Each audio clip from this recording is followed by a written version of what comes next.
La femme sage bâtit sa maison et la femme insensée la renverse de ses propres mains. Proverbe chapitre 14, verset 1.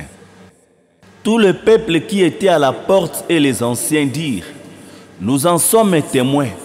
Que l'Éternel rende la femme qui entre dans ta maison semblable à Rachel et à Léa, qui toutes les deux ont bâti la maison d'Israël. Manifeste ta force dans Ephrata et fais-toi un nom dans Bethléem. Puisse la postérité que l'Éternel te donnera par cette jeune femme rendre ta maison semblable à la maison de Péretz, qui fit enfanter à Judas par Tamar. Le 16 règles de Susan Wesley, le secret de la réussite d'une mère de 10 enfants. Dans la prédication, le faire sortir de l'histoire, prêché mercredi le 1er octobre 1958. Paragraphe 23, Frère Branham dit: je pense à Suzanne, la mère de John Wesley. Elle était mère de 17 enfants et elle passait, je pense que c'était à peu près 2 ou 3 heures chaque jour dans la prière. Et elle devait élever et prendre soin de 17 enfants. Cela a produit l'un des plus grands prédicateurs du monde et l'un des plus grands compositeurs de cantiques de ce temps-là, Charles et John, parce qu'elle passait son temps à servir Dieu et non pas perdre son temps dans les choses du monde. Et lorsque nous voyons les fondements de notre nation, les fondements de nos foyers, les fondements de notre église en train de s'écrouler, alors mes frères, que pouvons-nous faire? Je voudrais donc dire ceci. Oh, si j'avais une voix qui me permettrait de faire entendre cela au monde, il ne nous reste qu'un seul et solide fondement, et c'est la sainte parole de Dieu bénie, la Bible. Car tout le ciel et la terre passeront, mais la parole ne passera jamais. Et sur ces rocs, dit Dieu, je bâtirai mon église, et les portes du séjour des morts ne prévaudront point contre elle. Dans la prédication L'âge de l'église de Philadelphie, prêché samedi le 10 décembre 1960, paragraphe 35, Frère Branham dit: eh bien, j'ai juste un bref extrait historique ici sur le message de ce soir, John Wesley. John Wesley était l'étoile de cet âge et il est né le 17 juin 1703 au presbytère de Fort en Angleterre. Il était 15e d'une famille de 19 enfants. Ses parents étaient John et Susan Wesley. Son père était prédicateur et sa mère une sainte consacrée. Bien qu'elle ait eu à s'occuper de 19 enfants, elle trouvait pleinement du temps pendant sa journée chargée d'enseigner à ses enfants les leçons et les histoires de la Bible et de prier pour eux. C'est la fille de ses enfants ce qu'ils furent. Le grand compositeur des cantiques, son frère Charles, qui a donné au monde certains des cantiques les plus inspirés que nous ayons jamais eu. Historique.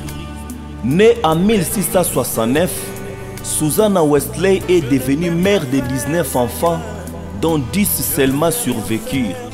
Ses enseignements et son dévouement lui ont permis d'inculquer chez ses enfants des valeurs profondes. Deux de ses enfants, John et Charles Wesley, ont eu une influence mondiale par leurs écrits spirituels et leurs talents musicaux. Elle connaissait ses 10 enfants individuellement et intimement. Souvent seule pour s'occuper de sa maisonnée, Suzanne, une femme de foi et de caractère ferme, comprenait que chaque enfant méritait une attention particulière. De là, l'importance de passer du temps de qualité avec chacun de façon individuelle. Elle cherchait à leur inculquer des valeurs profondes et surtout, elle voulait s'assurer que chacun de ses enfants puisse connaître Jésus comme Sauveur et Seigneur. Elle était enseignante et formatrice de caractère. Selon elle, c'est aux parents que revient la tâche de discipliner leurs enfants de façon constante et ferme afin de les former à devenir des adultes autonomes et disciplinés. À son avis, l'entêtement et la rébellion étaient le plus difficile combat. Par conséquent, les parents chrétiens feraient bien d'équiper leurs enfants afin de bien maîtriser cette tendance dès leur plus tendre enfance. Elle était une femme de prière. En dépit de ses multiples occupations, Susanna croyait que sa force résidait dans une vie de prière fervente et régulière. Elle planifiait donc à chaque jour un temps de prière intime avec son Dieu. Si elle ne pouvait trouver un endroit pour être seule, ses enfants se souviennent de l'avoir vue prier assise sur une chaise, les tabliers sur la tête.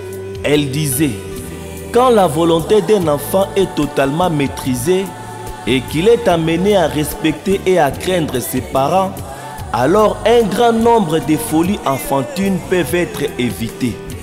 J'insiste sur la conquête de la volonté des enfants très tôt dans la vie, car cela est la seule fondation solide et rationnelle d'une éducation religieuse.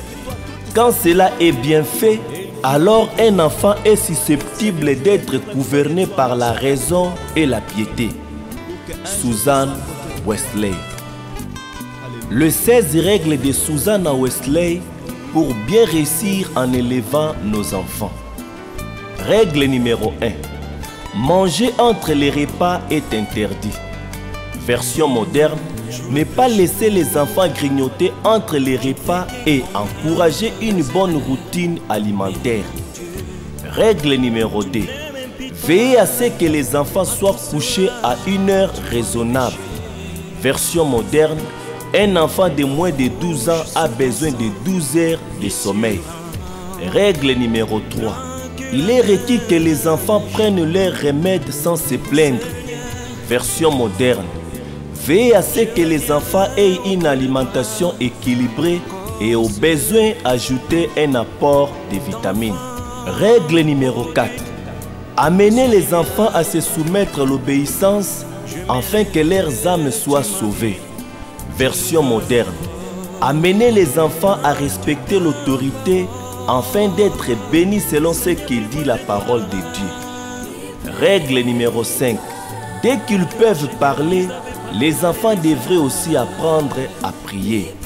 Règle numéro 6.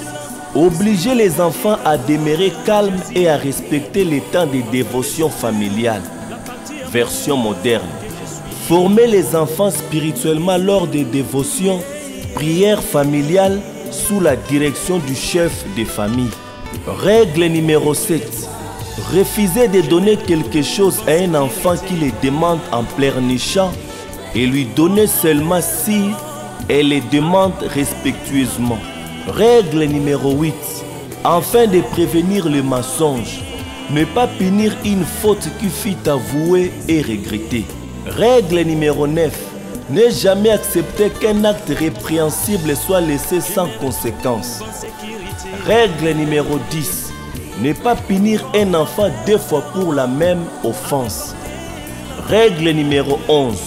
Louer et récompenser les bons comportements. Règle numéro 12.